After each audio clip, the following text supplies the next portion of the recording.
हमारा माशरा कितना गिरा हुआ है, कितना जो है वो पस्त हो चुका है, ये इसका अंदाज़ा आप ये इस बात से लगा लें। ये आप देखिए जनाब, ये रास्ता ख़राब है, ठीक है। इस बंदे ने थोड़े से इधर जो है पाइप 1 फुट का लगाना था, लेकिन नहीं लगाया, जिसकी वजह से रास्ता ख़राब हो गया उसके घर के सामने। तो इस बंदे ने क्या किया कि यहाँ पे ना कि देखो कीले टोंक दिए, ठीक है, लोहा टोंक दिया, ताकि जो है ना यहाँ पे कोई मोटरसाइकिल वगैरह न गुजर सके। तो आप वैसे भी और हाल इसकी हालत देख सकते हैं, ठीक है, इस रास्ते की। तो जनाब ये हमारे यहाँ पे जो है ना, हम लोगों का जो है ना ये कौम है, ठीक है, कि रास्ता बंद हो गया जनाब, ख़राब हो गया, तो इन्होंने अपने घर के सामने रास्ते पे जो है ना कीले और लोहा टोंक दिया कि यहाँ से कोई जो है ना मोटरसाइकिल गाड़ी वाला न गुजरे।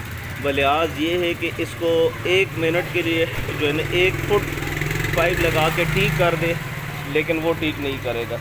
अब ये देखिए इस हालत, इस गली की हालत है, देखें ज़रा। ये हम लोगों का जो है ना माशरा है। आगे भी मैं दिखाता हूँ कि इस गली में, इस मोहल्ले में क्या हालत है, ठीक है। ये देखिए जनाब, कोई बंदा नहीं है कि अपने घर के सामने जो है ना ये जगह ठीक कर, लेकिन नहीं, हर तरफ ये हालत है। फिर एक और चीज़ आपको दिखाओ, ये देखें, इस घर ने इतना बड़ा थड़ा बनाया हुआ है कि रास्ते में बिल्कुल जगह नहीं है। और ये हालत देख इसकी ज़रा, इस बंदे ने परसों खड्डा खोदा है, वो उसी तरह छोड़ दिया।